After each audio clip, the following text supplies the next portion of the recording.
Just hold on.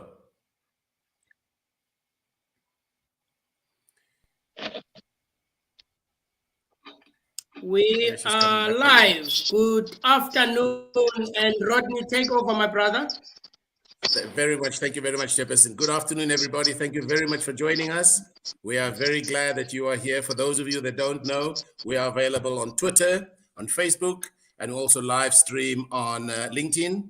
And this afternoon, we're very privileged to have Advocate Lufuno back from Orizo Consulting. She's one of our cyber experts, and we're glad to have her back. She was here a few weeks ago, just before we had our Easter break. But we are very glad to have her back because the time was limited and she couldn't say everything she wanted to say. So without further ado, congratulations and welcome to Advocate Lufuno. Welcome, Ms. Korobi. It's all over to you. Thank you very much. Thank you so much, Rodney, and the chairperson for welcoming me back. We will just do a bit of an introductory remarks and then we can go through the rest of the questions for today. Last week we did last session. Last session we did indicate that the dawning of COVID-19 accelerated the adoption of the fourth industrial revolution, and importantly, it forced, if that's the right word to use, all of us to do remote work. And that, to me, it demonstrated the criticality of cybersecurity to the effective functioning of every organization. So cybersecurity is not for big organizations, it's for all organizations so long as we are online. If we are connected online, we must all be concerned about our safety online. So cybersecurity in essence involves identifying what critical information is, where it resides, risk or exposure, and the technology available to protect it. So this is important for me to highlight because everything I've said will help all of us in South Africa to comply with the data protection law. For the rest of the world, I believe most people are following the GDPR. So it is not possible for us to protect what we do not know. So we need to know what we have in terms of information because the criminals are looking in most cases for data, not necessarily just to shut us down. So the data, as I said before, it has become the new oil. So if people have access to our data, it's have our IP inside and trade secrets and everything else, we might go under because it might be our competitor. If not our competitor, who will get hold of our information, the cyber criminals will be selling it in the dark web for whoever that will be interested in buying it. So if more importantly for us who have personal information of other people, is even a much of a bigger risk because now we have information of other people out there. So it is important that we understand cybersecurity as identifying what is the critical information. It's not every information we have in the organization that needs to be protected. And in essence, there is public information that is there, like what is Oriza. Oriza is a company that is there. So everybody go to our website. That is the information that is there for everyone to see. But there is information and how we do our work, the frameworks we have, it's not there. We might have mentioned it, but it's not on our website because that is critical information to our business. So this critical information, identifying it helps us to have to be able to do our data mapping and do the data sets.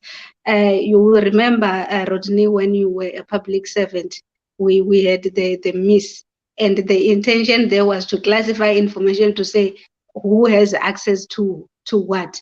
So if you can't classify the information, it's not easy to protect this information because you don't even know the level of protection required by either the MIS if you are a public servant, or POPIA if you are a South African, or the GDPR for the rest of the world. So when we have identified this data, we'll also, after classifying it, know where each data set is residing, and we'll be able to determine what is the risk factor.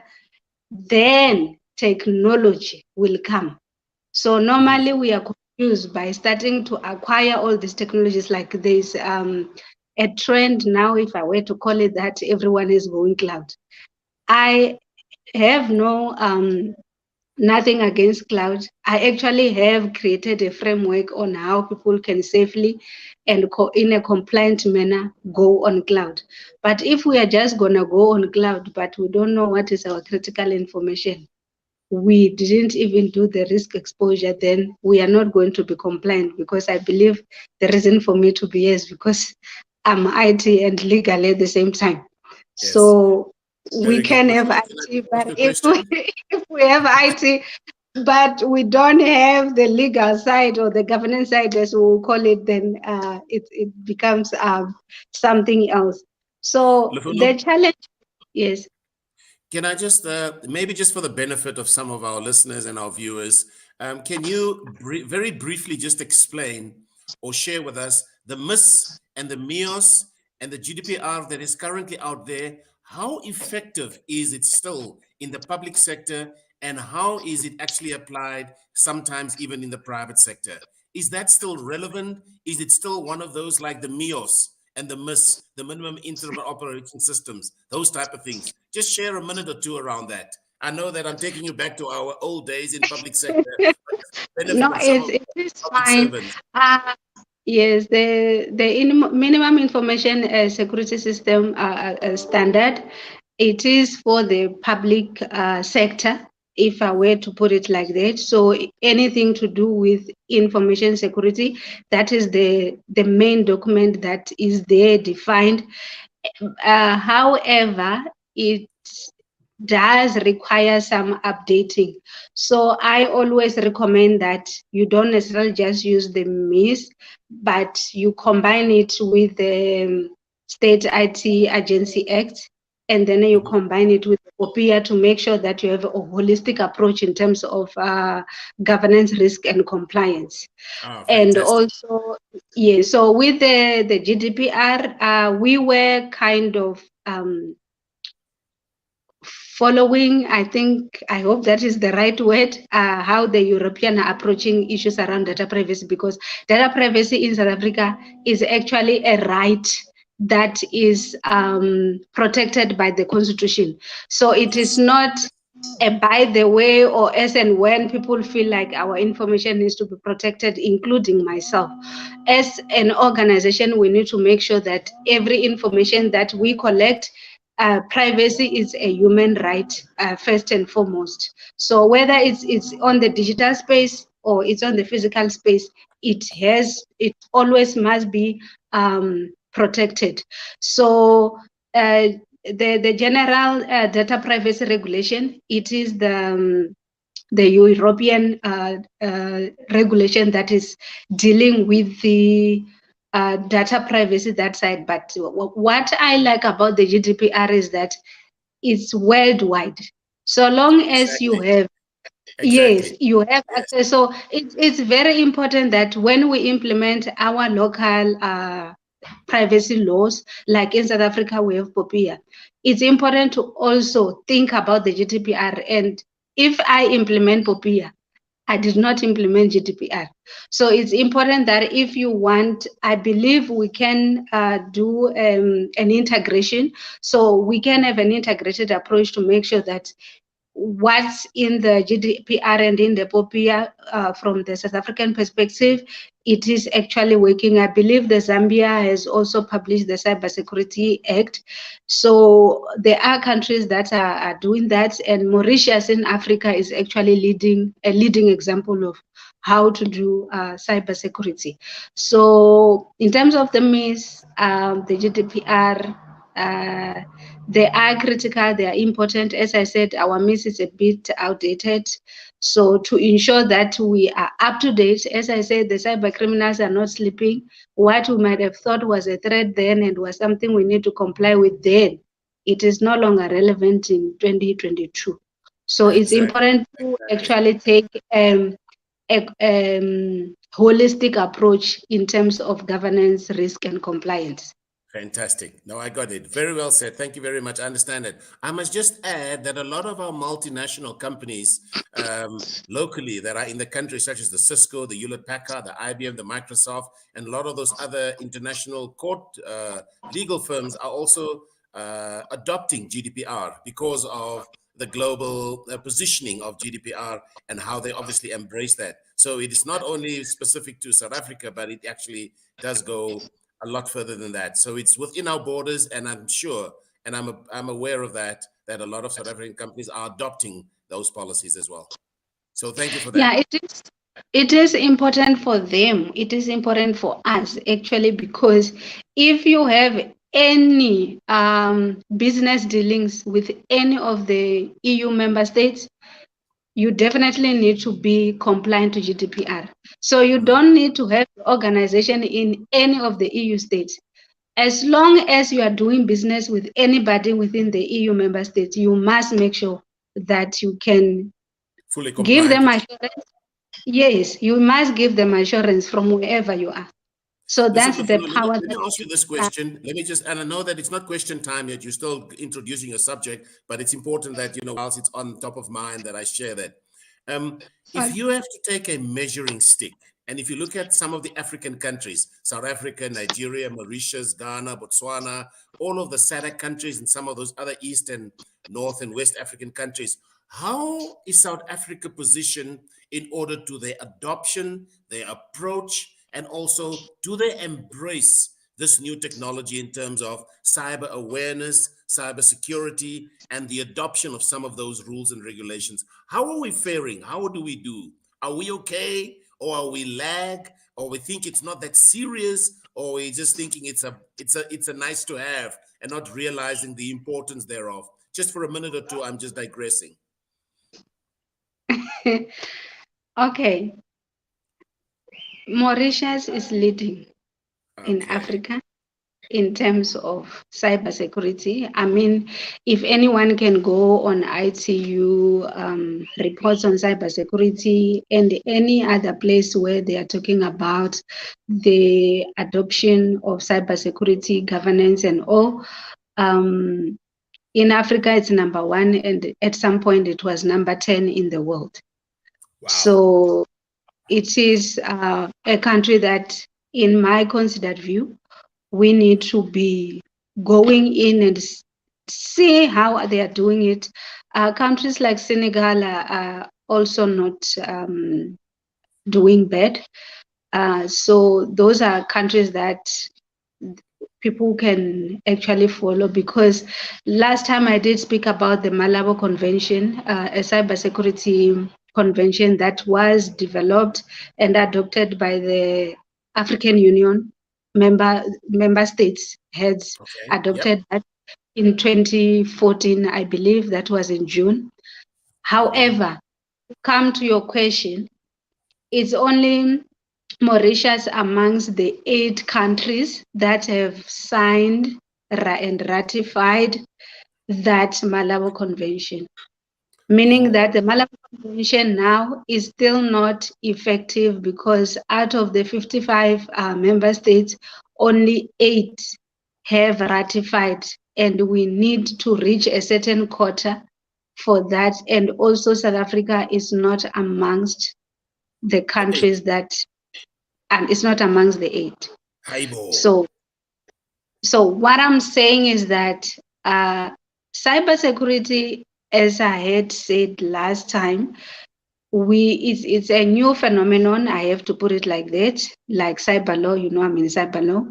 So sometimes when you speak these things, people are thinking of other things, because if you look Africa in terms of most of the border policies, physical border, they are not that bad. but we need to put the same efforts as we do with the physical border to the cyberspace. So I believe it's a work in progress. There are many countries really like the Kenya and them that are really doing a lot of stuff. Namibia, they really are trying to get themselves their own privacy laws, and SADC itself actually has model laws that actually deal with cybercrime, cybersecurity, and all. So there is an intention. So I think that is good, because the intention is there. What we need to do now is to implement. Okay.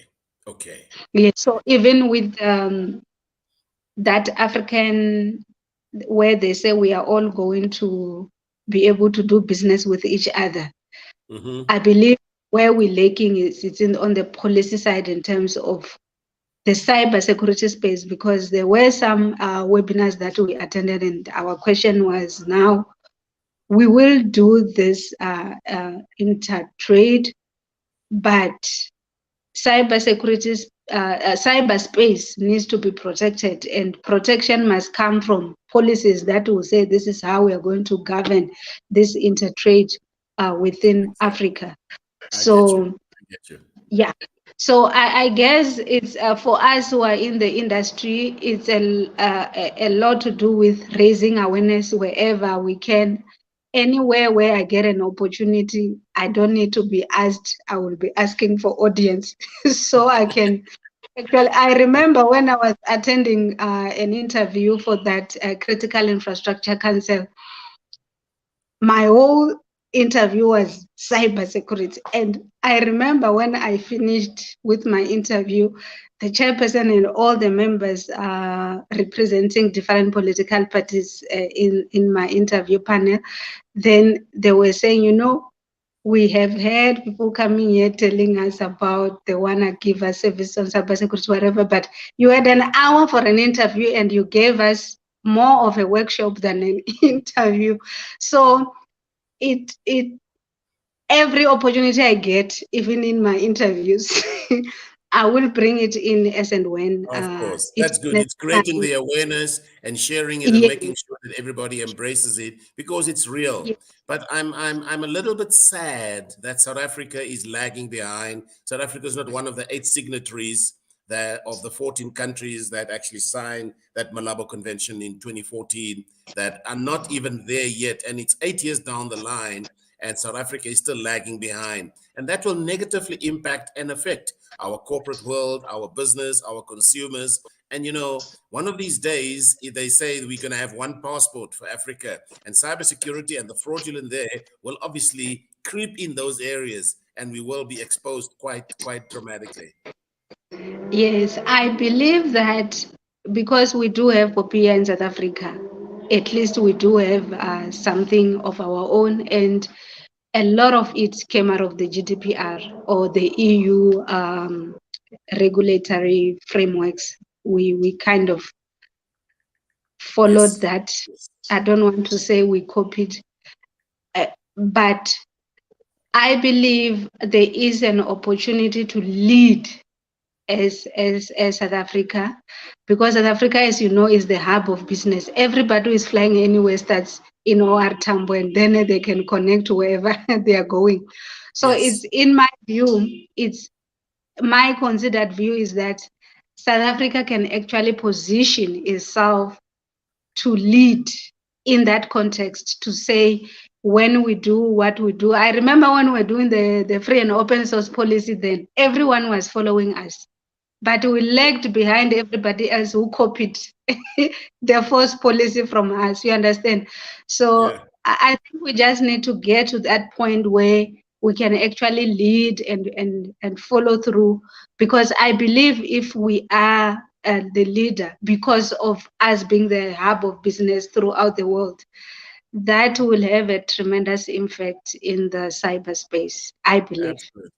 Absolutely. Let me let you continue or follow your pattern in terms of how you wanted to go, your workflow. I know that I'm naughty like that. Just take you off track for a minute or two. No, it's fine. Chairperson said we can have about 5 sessions. So That's if good. we don't That's good. finish, then we can always go back to him and say you said, right? Okay. So that's the challenge that I have, that cybersecurity remains an afterthought. So I have noted, I do a lot of research. I listen to people when they speak from leadership positions, and I don't necessarily hear commitment to cybersecurity. I will hear any other commitment, and more importantly on the physical side of stuff. And by the way, we do have the AU 2063 agenda, which is how I based all my business model on. I studied that document to see what is it that African leaders want to do, where do they want to go as a continent, what is their vision, their foresight and stuff like that. And security, in cybersecurity, it is there, even though it's not elaborate, but they did speak a lot about ICT in general, and cybersecurity as part of security is mentioned there, even though it might not be elaborate. But I believe the reason why it was not elaborated is because they already has the Malabo Convention. So in my view, is need to be implementing the Agenda 2063 and the Malabo Convention side by side, so that whatever that is not elaborate in the 2063 agenda is actually elaborate in the Malabo Convention. And I believe all of us, even everyone who is in this session now, we have our role to play. Just read there and choose our area of expertise, and that's what we then pursue and make it our own offering to the betterment of our own continent. So last week we did say that we need cybersecurity governance because it must be embedded in the enterprise governance. It must not be hanging somewhere or a by the way, because when we now put plans in place, strategic planning, when we do our risk management planning, when we do our performance planning, it means cybersecurity won't be there if it's a by the way or hanging somewhere that we think we are going to go and hang it, if that is English. So we do need to we do need to ensure that cybersecurity governance is not a standalone, but a component within the enterprise governance. That will be the start, because the moment it's in the enterprise governance, it's not possible for us to ignore it as an organization. And we must have security governance, which will then provide us with the means by which we can formalize risk management, because cybersecurity is an issue of governance, an issue of risk, and an issue of compliance. So we also said that governance in ICT, we do need to have proper description of policies. So we will have all these, but we need to have policies that then people will be able to be taught to say, this is how we are going to approach the following. If we are saying we are going to do multi-authentication, access control, we will have to put a policy that will talk to that. If we want to say this is how we want to regulate, for argument's sake, the last time you were explaining about the zero trust strategy that we are pushing as the role players in the cybersecurity space, we do need to put policies in place to say, how are we now going to implement this? What is zero trust strategy to us? What does it mean, and why are we implementing it, and how are we going to implement it? So we do need to have the cybersecurity governance, security governance, which is the means in place, and the governance in cybersecurity, which is the policies. So it's more of a systematic approach than somebody. So I do look at people's websites to see what they have, because most of the time I need to go and say, this is my proposal. for what I Yes. can do for your Yes. organization to improve your GRC. Yes. So I will go through websites and then people say cybersecurity. So I click there to see the policies that are there, and I will see, because we do have 3 levels of policies in the cybersecurity space. We have the enterprise wide, we have the system wide. Like if you have your Oracle system, I'm just using them as an example, not that they say I must mention their name. And then you have your subject. So most of these policies are not at enterprise level, they're not at system level, they're at subject level, Yes. like your Yes. password. So if you're starting at password, we don't even know what the enterprise policy Exactly. is as Exactly. it relates to No, I was cybersecurity. mentioning that what have you know, I've noticed that a lot of the OEMs or multinationals are doing what they call they're enforcing security on the consumers. For example, you will find that in certain companies, the policy is dictated every 30 days, you must change your password, sometimes even on your phone. Every 72 or 48 or 90 or 96 hours, you need to be able to actually change or log in. So to a certain extent, there has been some upgrade and some awareness is created, but it's even at the OEM level. So in other words, right at the back of the food chain, even before it gets to the consumers, they're already implementing some of these security measures in to prevent cyber attacks and cybersecurity breaches. Yes, from the OEM perspective, I believe most of them are doing their best. It's not like they don't get attacked. They do. Most of the time, the attacks are not successful. That's why we receive a lot of pitches for those that are selling us software or anything as a service. So the challenge is that, I'll give an example of a cloud service. They are doing their bit on their side, but when it comes my side, there's nothing. So that's where the disconnect is, because the OEM will do their best. So I believe, hopefully, if we get to it, we do have vendor management. How? Because it is specific in the POPIA. They didn't call it vendor management, they said third parties, but I know it to be vendor Yes. management in terms of industrial language, yes. So Yes. it is important then that we know what is expected of us and what is expected of vendors, because there are those who think that if I get this thing as a service, I get this thing as an infrastructure, or whatever is being offered, immediately I'm relieved of my accountability. And Yeah. that's not how Yes. the governance risk compliance works. Yes. I'm still accountable, yes. So the disconnect that we have at the moment is that everything comes state of the art, but the moment it comes in, which I will talk about that, and when we do the myth, then the state of the art come a state of the art, and really it was meant to be state of the art, but because we don't have any systems and processes on our show, then the state of the art becomes not very much useful in a sense, because Absolutely. we can still be attacked, yes. I get you. I get you. It makes Yeah. sense. All right. Okay. Okay, so as I've already said, we cannot deny that data has become the biggest asset for every organization. I mean, organizations that don't take care of their data, I think they need to start doing that, because that is what is determining people's business strategies and models and everything else.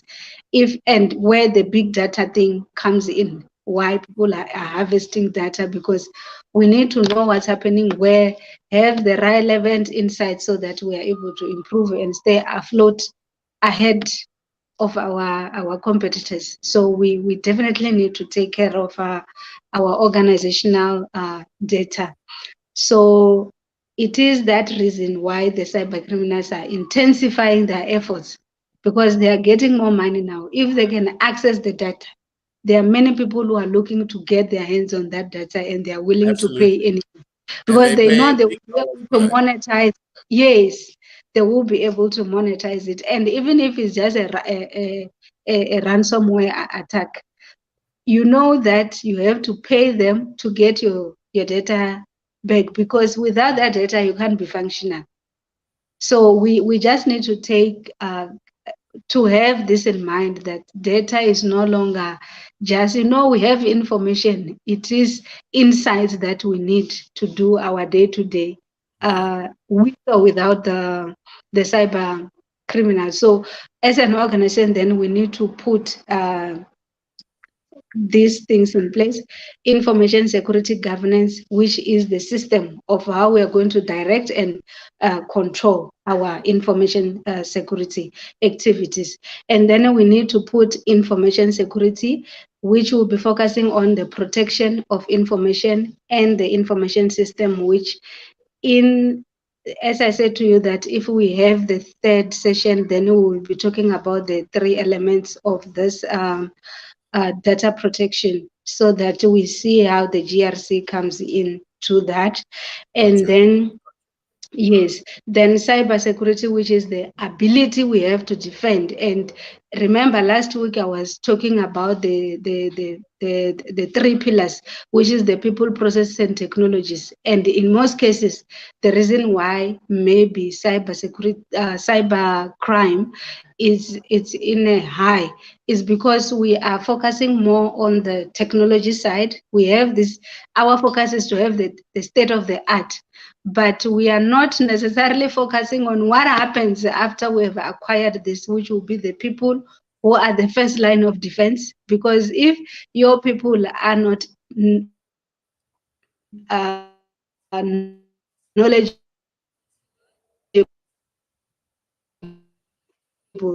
they are not aware, they are ignorant. I'm They losing your signal are there. the ones who will be able to opt for this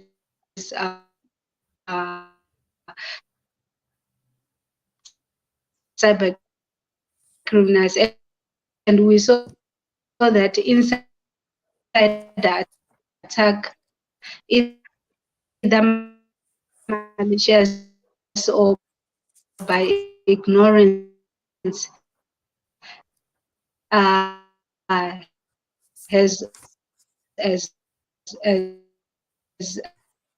Lufuno, your line is breaking up. We're having difficulty hearing you. grown because of the people. The cyber criminals are now targeting the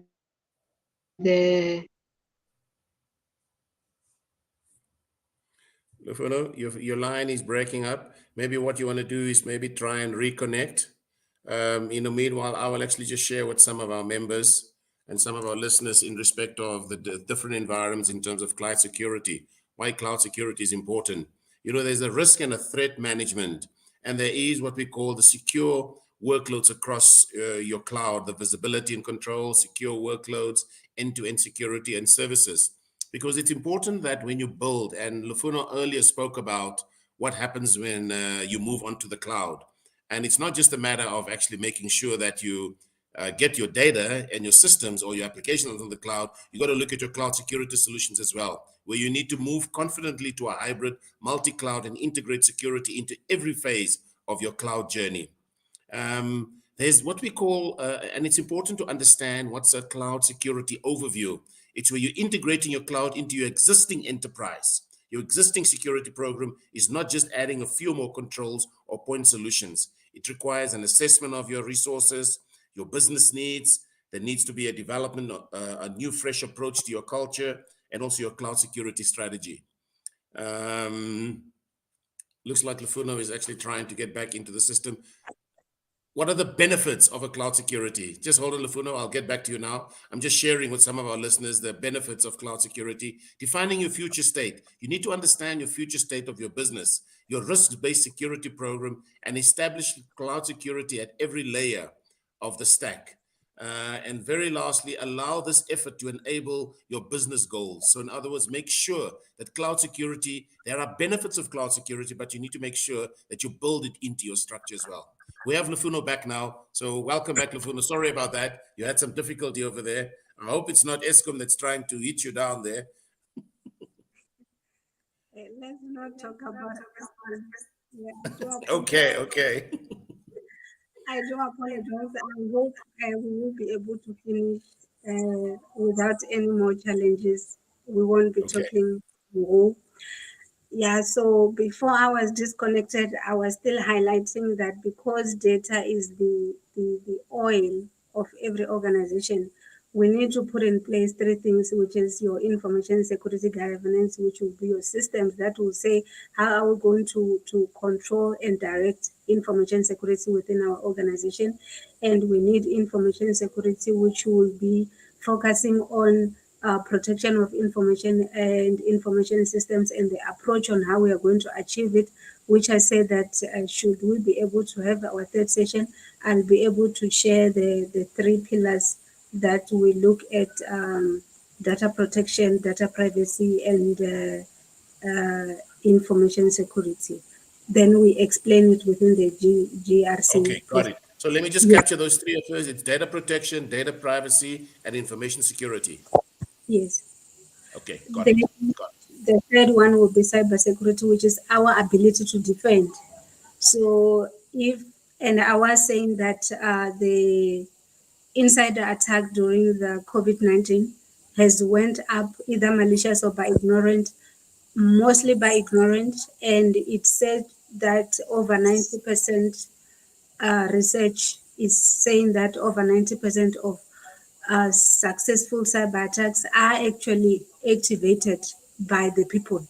So if we are going to look only at the technology and not look at the process, which will be your information security governance, and not look at our system, then we are going to have bigger challenges. So we do need to have that ability from structure, policy to people. Got it.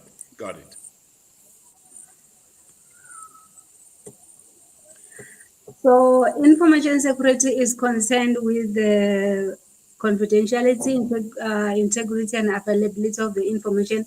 In South Africa, we do that. We do have that in the ECT Act, and we now again in the POPIA Act, because it talks a lot about confidentiality and availability and integrity.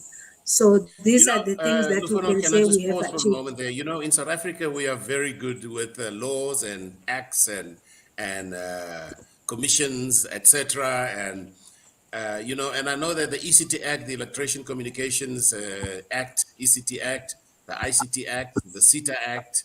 There's even the cyber law, the cyber security was obviously written into law. I think it was July last year.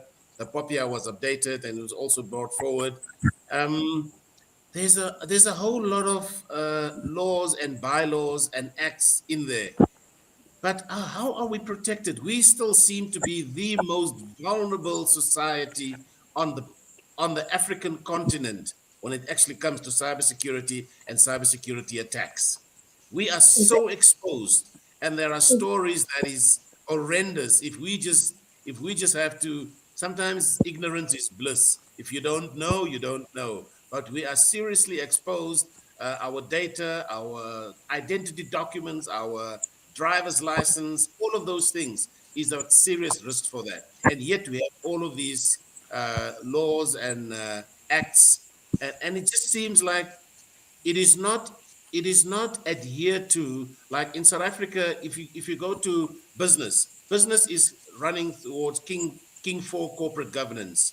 In the US they have Sarbanes-Oxley, and in Europe they have a different environment. But in South Africa or in the US, Sarbanes-Oxley says comply to the law or get fined or get punished.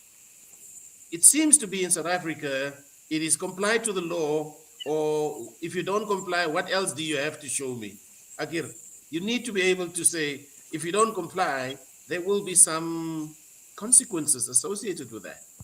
So I'm not 100% convinced that there's an embrace or an acceptance of some of these exposures that we have in cyber criminals and cybersecurity, and hence we are the most vulnerable and most exposed society, as per the report that was issued October last year from ITU. The World Cyber Report. We discussed it last time. But I want to actually start going over some of those questions that you've had. You had a few questions that you raised. Maybe you can actually just start sharing with that now, because we're about 10 minutes left or so. In 10 minutes, I will just do GRC, introduced here GRC, and I think the rest will leave for next week. But to go back to what you were saying just now,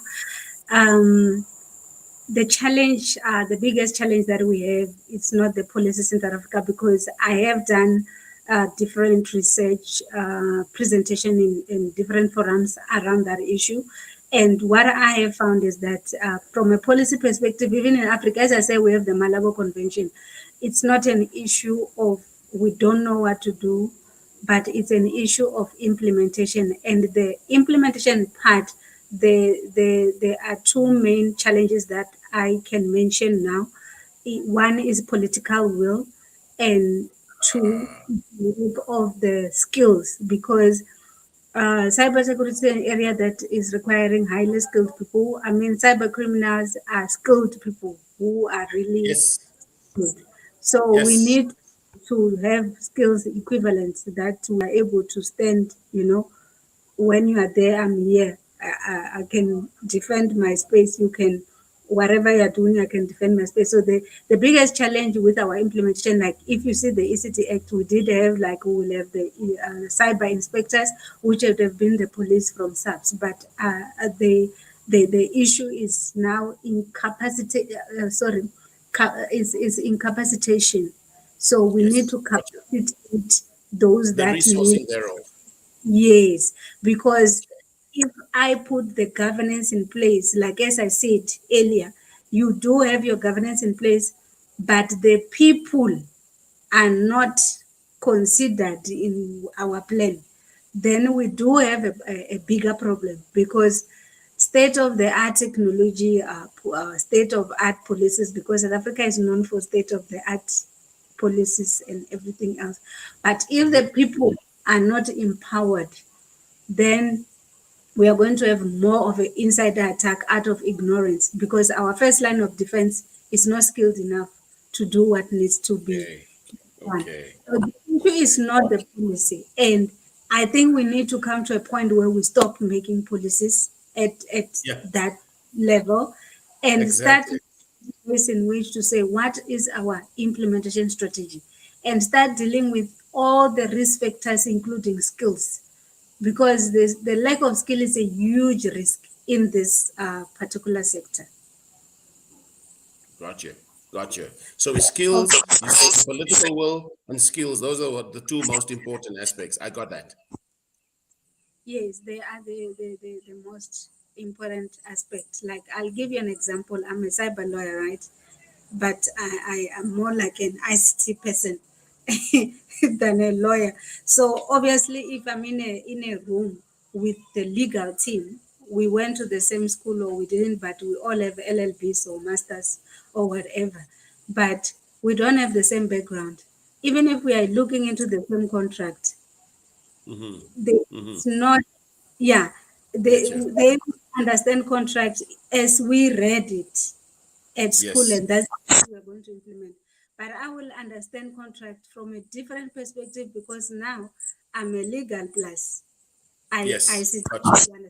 There isn't really many of me, and we need to do many of me, and that's why we are doing the girls in ICT, the ITU event on Thursday. Because that is a very interesting event. I think maybe you will have a minute or two just to share and just flag and advertise the girls in ICT. To have more of that.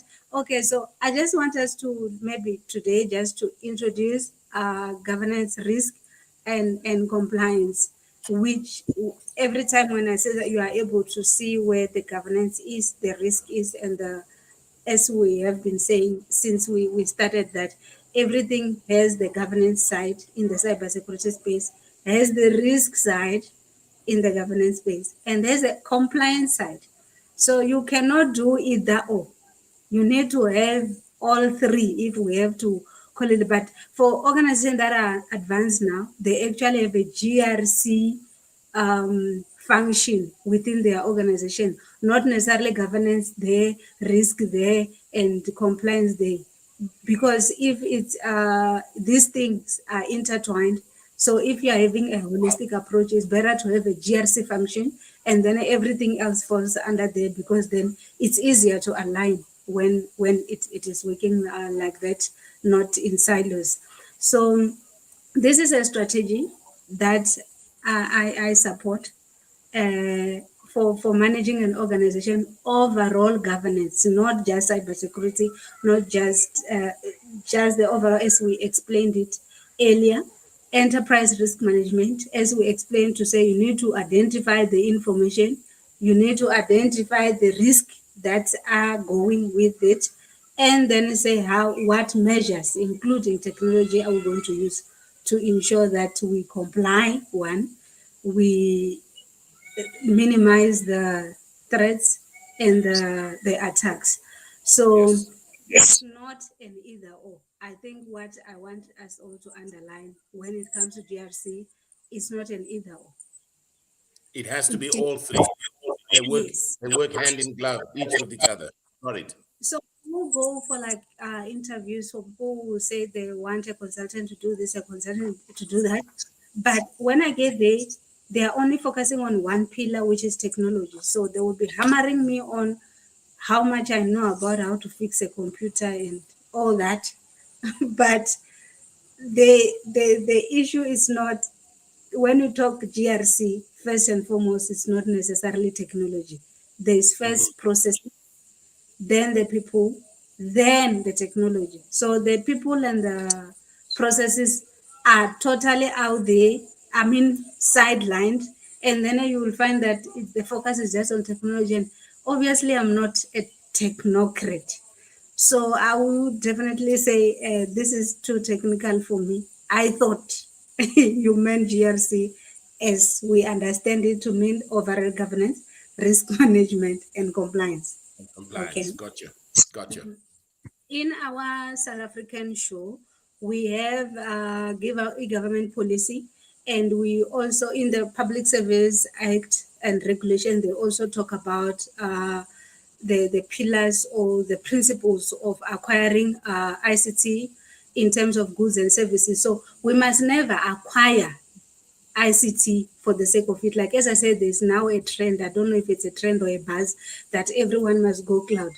But we must not go cloud because everyone is going cloud. We must go cloud because it meets our business requirements, it meets our business objectives.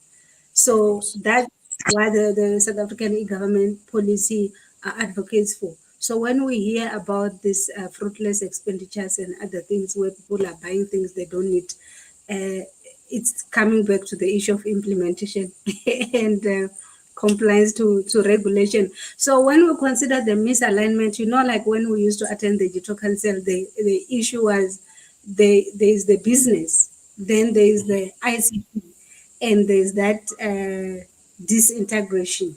So we do need to deal with that misalignment, because business and ICT comes in to enable. So obviously, if I'm there and you are there, the enablement will be a bit of a problem, because I will bring what I think you need.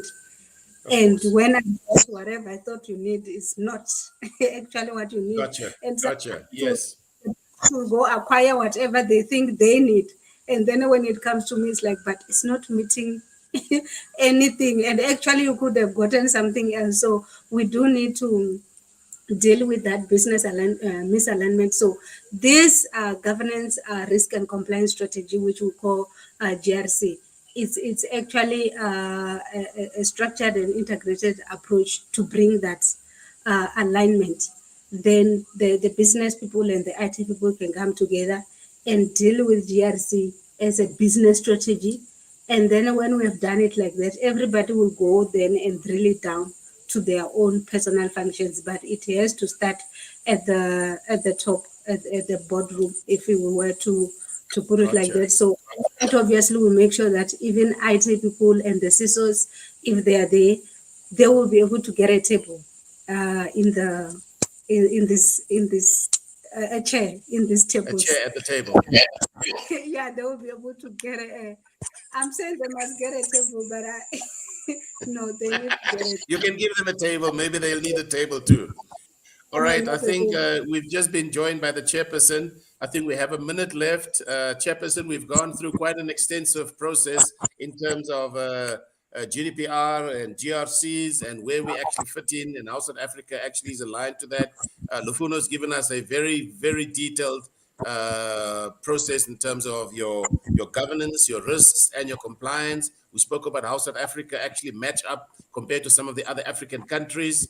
You know, we look at see how the implementation of the Malabo Convention came about, of which South Africa is not one of the 8 companies. Mauritius seems to be streets ahead and streets ahead, or maybe even towns ahead of South Africa when it comes to adoption of cyber laws, adoption of cybersecurity, and cyber awareness. Other countries such as Senegal that are really powerful in this respect, etc. However, South Africa is being pushed sometimes by the OEMs. There are some other areas where they need to actually jack up and make sure that we do that. But we did have a very, very fruitful and a great discussion around that. I'm going to give Lufuno maybe one more chance. If there's any closing remarks that you'd like to say, Lufuno, before I hand over to Sunabo to just close off our session for us. Okay, so I will just finish by finishing our what is it that we should understand by the GRC. So governance ensures that all organizational activities, like if you talk about IT operation management, it has to be for the purpose of supporting the business goals, not for the sake of it, as I've already given the example of the e-governance policy.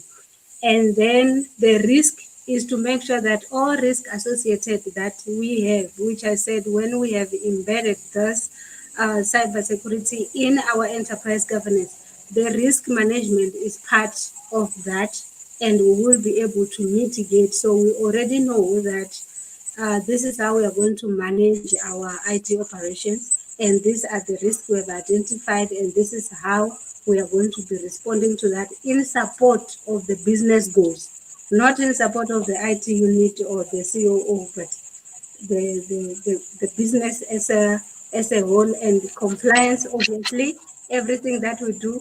I sent you a WhatsApp, right? And I was saying I was through the website, and these are the things I think you need to be doing.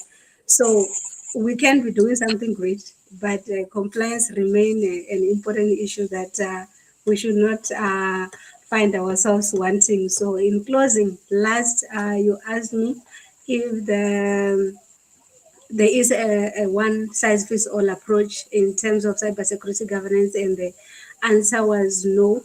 The reason is because, as I said, each of us need to identify our own information assets, and we need to see where this information assets is sitting, and we need to be able to identify the risks and then say what are the measures, including technological measures, in terms of how we are going to make sure that our cybersecurity governance program is running effectively. And importantly, we must always remember there are 3 pillars: people, processes, and technologies, not technology alone. So it's all 3, not either or.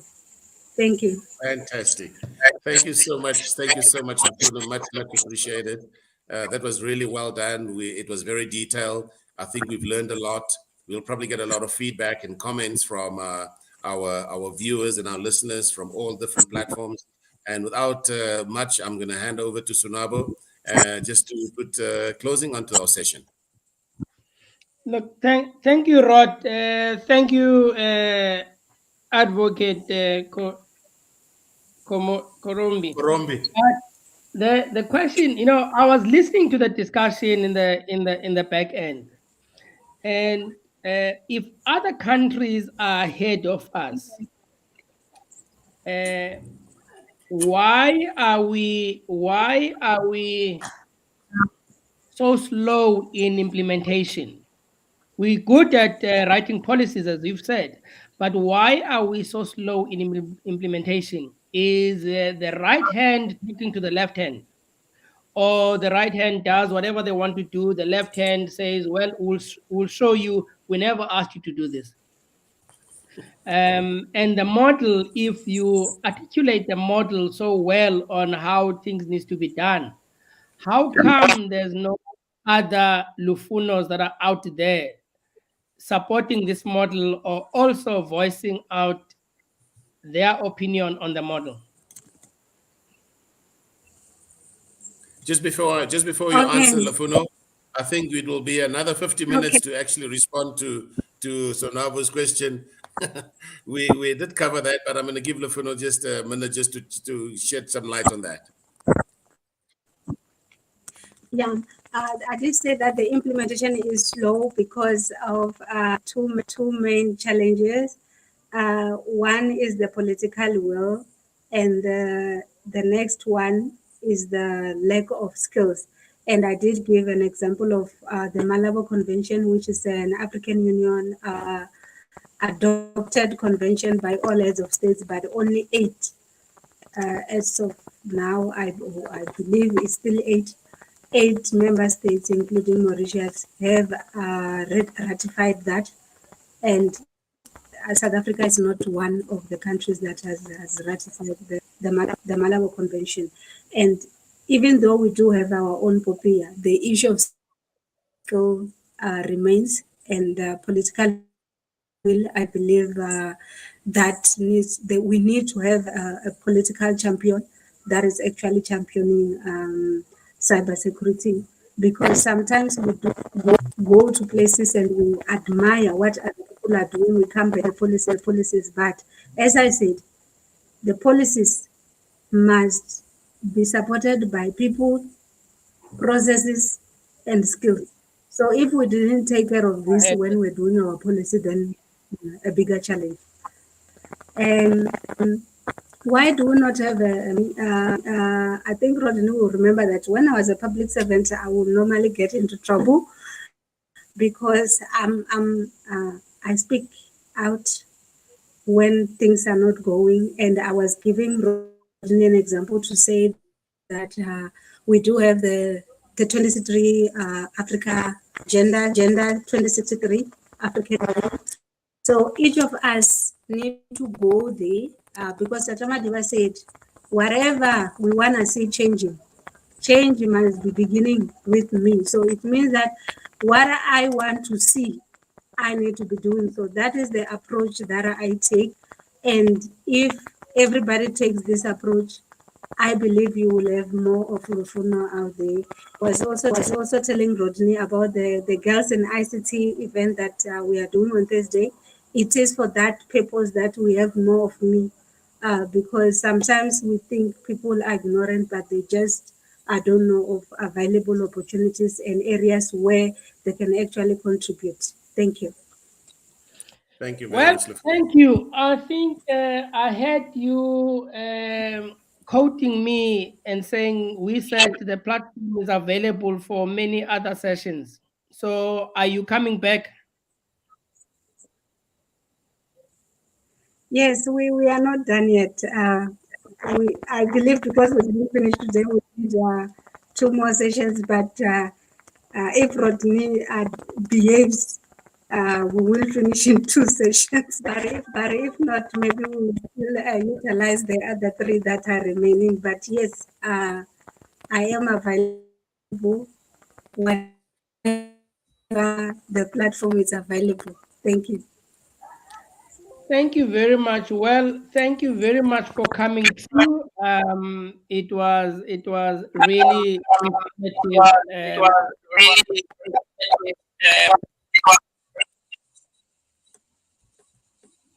Something is wrong. Yeah, I think it's time to switch off because I think it's 2 o'clock. Sorry?